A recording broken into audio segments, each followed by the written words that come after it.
If you do have any questions, please feel free to take yourself off mute and ask those questions or put them in the chat and we can circle back around to that. All right, so this is the South Central Illinois Continuum of Care Point in Time training. We do this annually, so if you have been through this process with us before, this will be a refresher. Nothing has changed from the process from last year to this year, so that's good news. If this is your first year with us counting, welcome. We are excited to have you.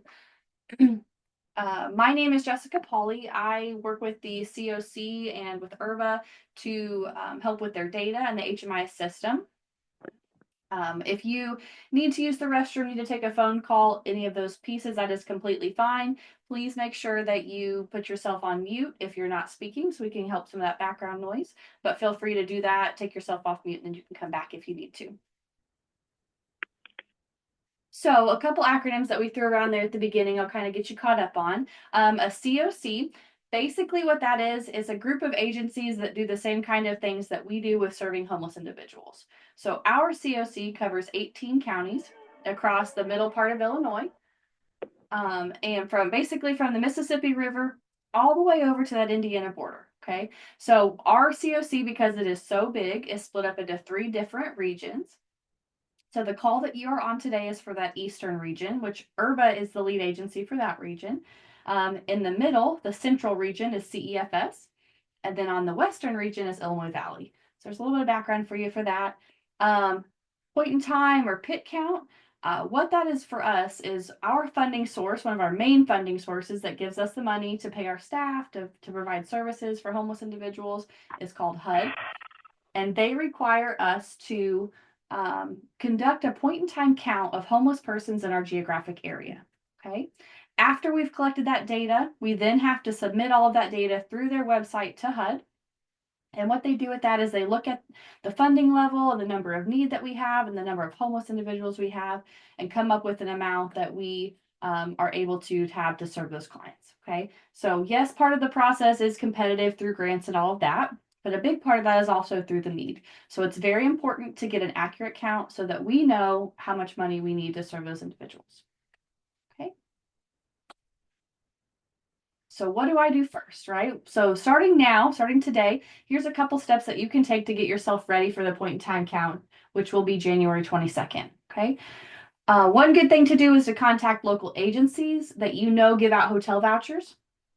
And to let them know that, hey, I'm going to be counting during the point in time count. This, who's who I am. Here's the agency that I'm with, and kind of fill them in on what we're doing.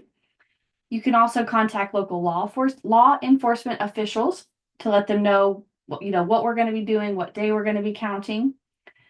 It's also a good idea to contact those local hotels in your area that homeless people have been served at in the past. And finally, you can also review point in time logs for locations to visit. So a point in time log is basically kind of like a checklist of areas to count. Most of your offices should have logs from previous years that you can go back and take a look at and kind of use that to build your log for this year. If for some reason you cannot find it, or if your staff, maybe there's been turnover in your office and you're not sure what that point in time log looks like or where it's located, please reach out. I do have a copy of a lot of them from previous years, and I can kind of give that to you to help you as you make your plan for this coming year. So like last year, we are also including a risk factors form. So that was sent out today with the document. So it'll also be resent out after the call if you did not receive that. What we use this form for is kind of our way to survey those hotel operators, motel operators, frontline staff on what they're seeing with homeless individuals that come in. So if you would like to do one as a frontline staff member, that would be great. Feel free to do that. You can include your name if you want to. You don't have to. If you don't want to, it's a completely anonymous survey. But what this form does is it gives the COC insight as to what you're seeing out there with what factors cause homelessness, okay? So after you complete those forms, those can just be emailed back to me. We'll talk about deadlines and all of that at the back of the presentation, but those will be included this year like they were last year. And after we've gone through the PowerPoint slides, we will pull up that document for any questions that you have, okay? Are there any questions so far? All right. So in preparation for the count, so maybe next week, at the beginning of the week, here's some things to get you ready for the actual count. Okay. Number one, make enough copies of the point in time survey. Number two, make a copy of your new pit log or last year's pit log to use as that checklist of where to look. And number three, make a plan as to who is counting at what time and what areas. So because even, we are split out into separate regions, right? You guys are the Eastern region, but even then, that's still 7 counties that are included, 9 if we're looking at Richland and Lawrence too, okay? So it's a huge area. So it's important that we use our resources wisely and try and spread out and count as much of our area as we can, okay? So these next couple of slides were actually put in here from our lived experience work group. That is a group of formerly homeless individuals who have helped us with the COC to create some more policies in place to help protect those homeless individuals that we serve. This one basically just says be respectful, okay? Understand that people have boundaries. They may have boundaries that are different than yours. So it's just please be respectful of individuals' boundaries and also be respectful of their privacy. So we need to make sure that at all points are we, respecting that privacy.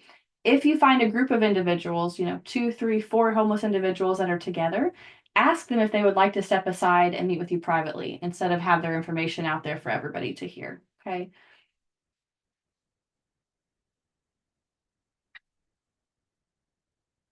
And as always, gaining consent is of utmost importance.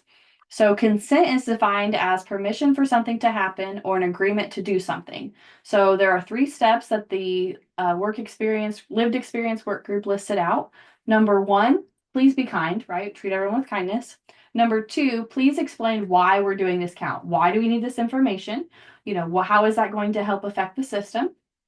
And then the third question right there is ask the individual if they would like to answer the questions or not. If they say no, just thank them for their time and walk away.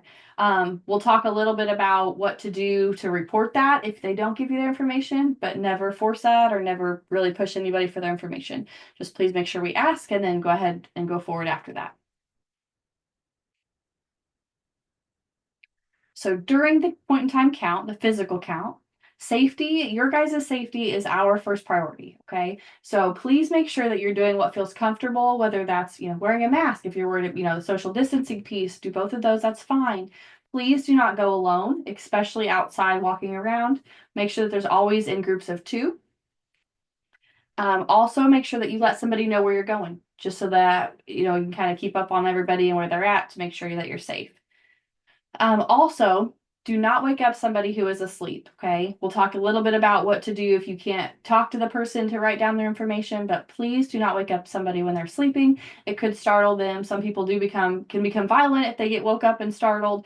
So please let's not do that. We want you to be safe. We want them to be safe as well, okay? And the third thing is please make sure that we treat everyone with dignity and respect, right? Everyone's a human. They're just like us. So make sure that we treat them all as humans and with respect.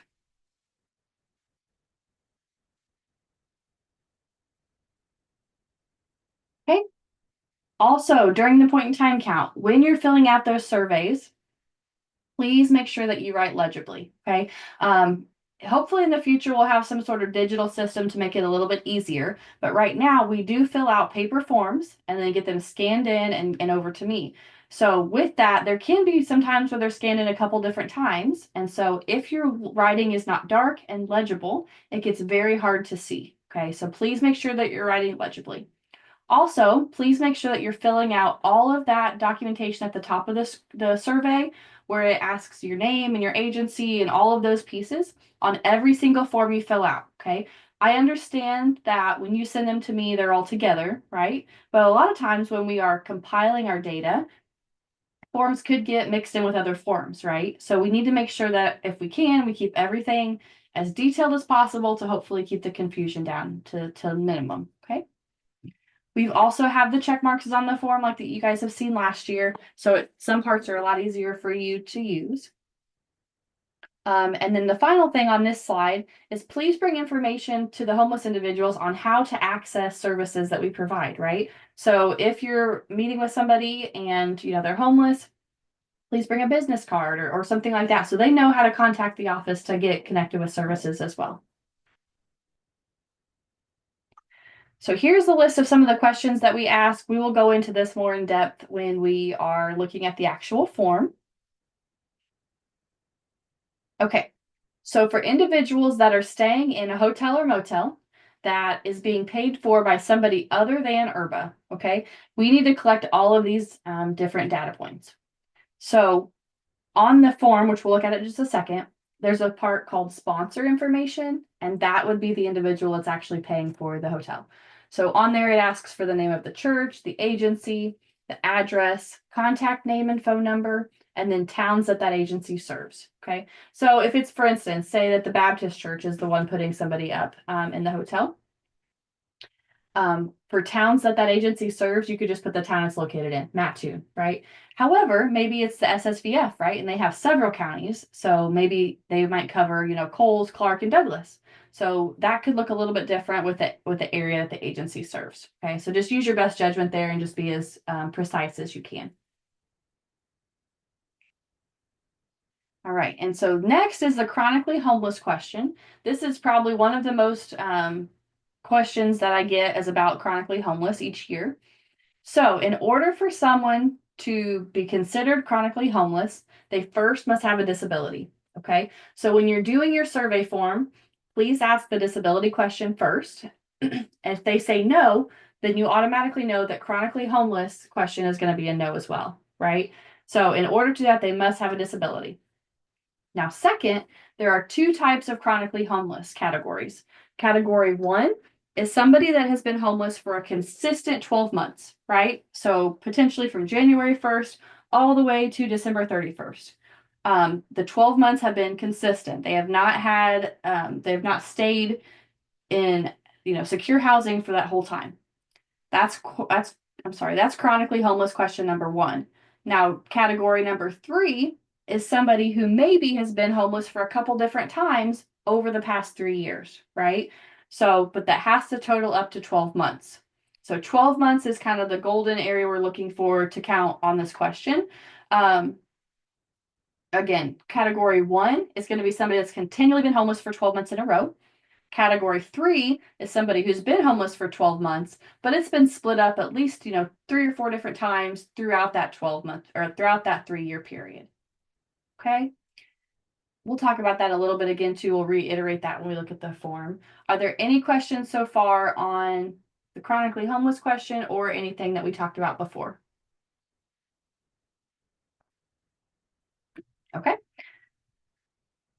So schedule of the count. We are counting from 12 p.m. noon on January 22nd until 11:59 a.m. on January 23rd. Okay, so I know we have a couple different groups on here. We've got outreach workers from IRBA, case managers from homeless case managers from IRBA. SSVF is on here as well. So the schedule that you use to count will depend on your agency and who your supervisor is and how they want you to do that. So please reach out to your supervisor, find out what's expected, and go from there, okay?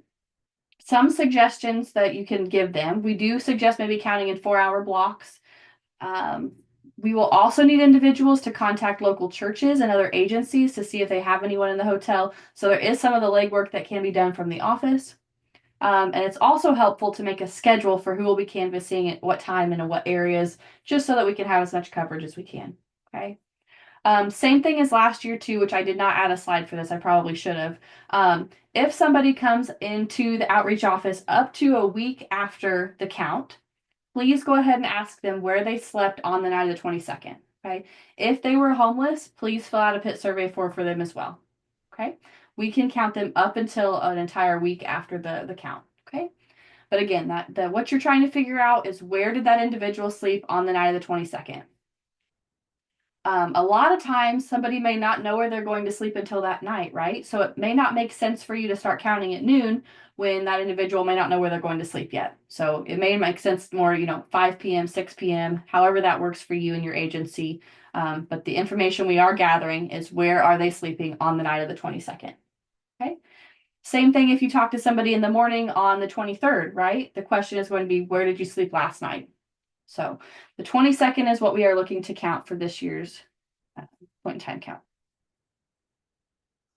So turning in the forms, Please compile all of your risk factor forms and your PIT survey forms within your office, and then send me one email with that no later than February 10th. You can actually go ahead, for the HRBA folks, go ahead and feel free to just upload them into the homeless folders fine and just let me know it's in there and I can pull it directly from there. For everybody else, if it's somebody not HRBA related, you guys can send them to me through email. All right. What questions do you guys have before we look at the actual forms?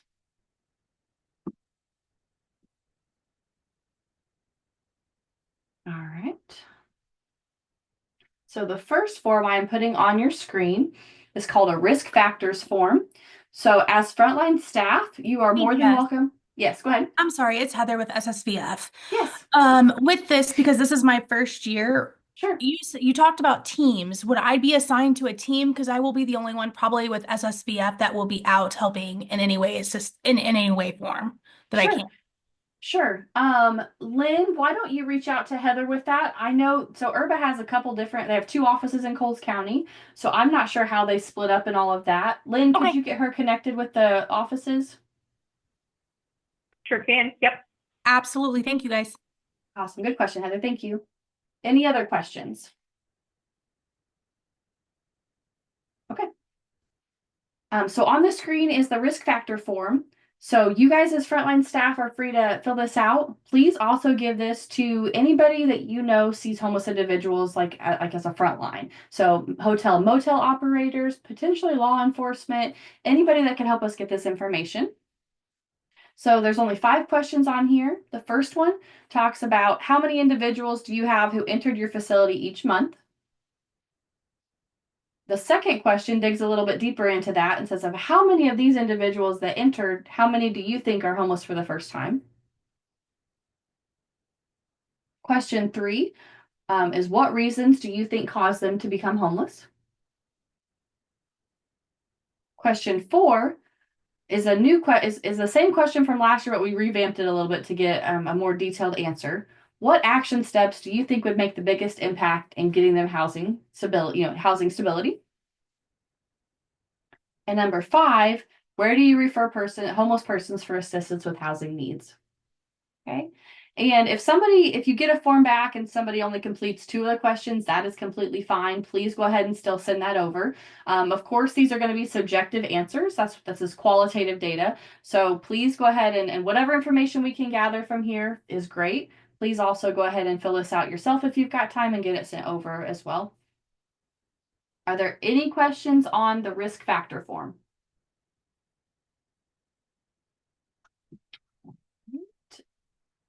Next, we will look at the actual survey form.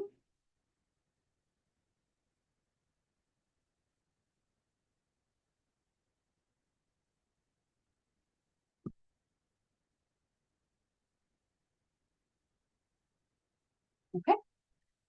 So very, very much the same as last year. We did update the dates, of course.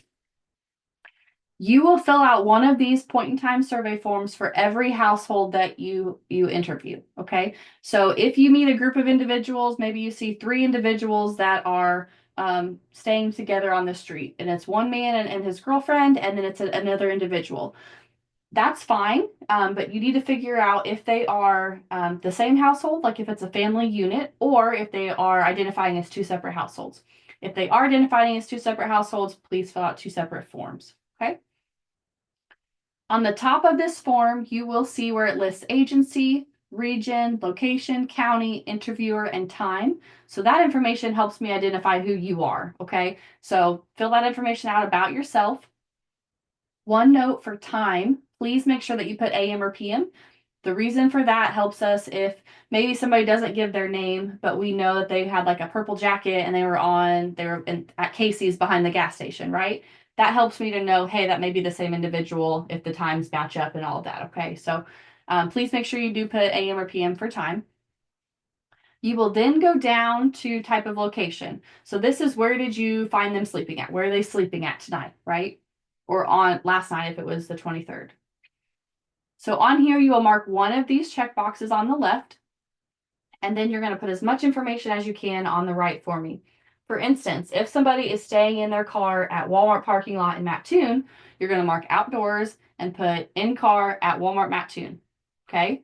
So as much detail as you can right here is helpful. Sponsor information right there on the far right. That is the name of the church or the agency that's helping the individual, their address, a way that I can get a hold of them. So a phone number, and then what towns or what areas that they serve. How many people are observed staying together? So this is asking about the household, right? How many household members are there, adults and children? And then for every household member, you will have these boxes here at the bottom. Okay. So on page 2, you notice it's just person 3 and person 4. If there's a household larger than that, please go ahead and make sure you just attach an extra form, but also make sure that there's some way for me to identify that there's multiple pages for the household. Leave me a note on the side, number them, something like that. Okay. So for name, you'll see that right there. If somebody is not comfortable giving you their name, that's fine. Try and get initials or first letter of, letter of first name and the last name, whatever they're comfortable giving you. Date of birth, same thing. If they're not comfortable giving you their full date of birth, try and get their birth year or how old they are. The best way to contact them and that contact information. So that could be email address and then email, or cell phone number and then the number there, either whatever's best for them.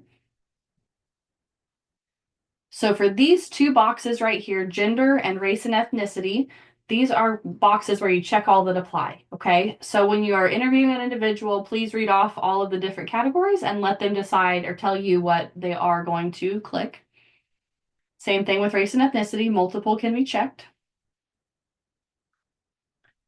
Over here on the left is household information, okay? So whoever is in person number 1, we're going to call the head of household, okay? So you're going to mark self for number 1.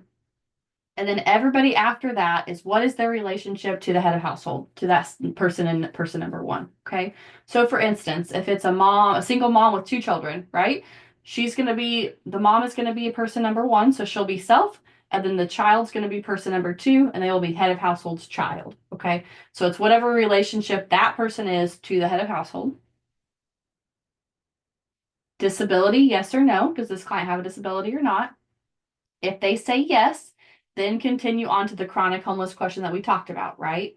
Chronic homeless 1 is yes, this person has been homeless for a continuous 12 months, from January to December or whatever those 12 months are, but a continuous 12 months in a row.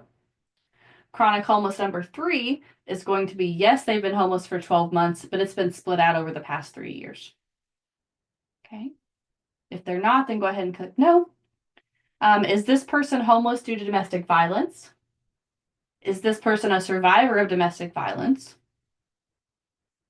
Is this person a veteran?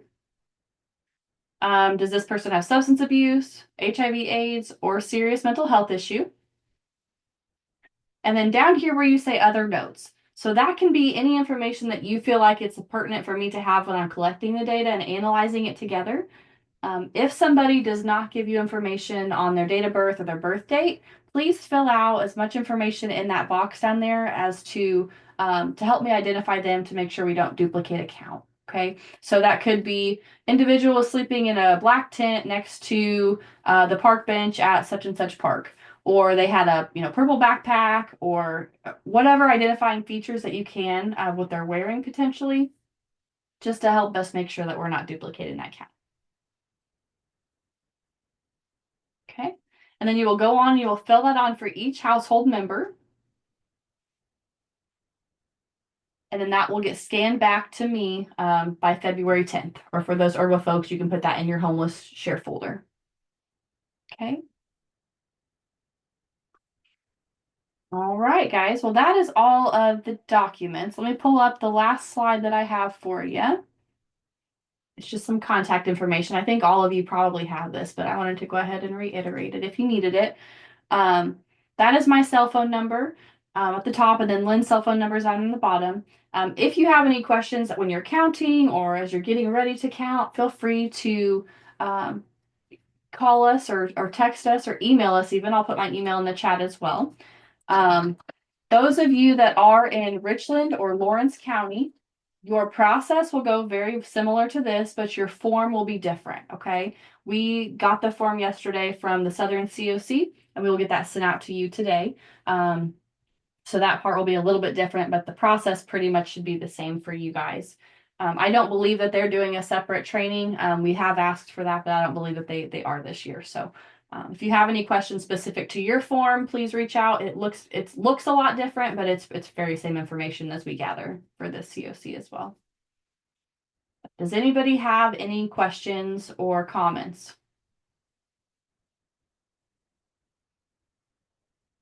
All right. Well, I will go ahead and stay on for a couple minutes here. I will go ahead and stop the recording, but and I will get this sent out to you guys today.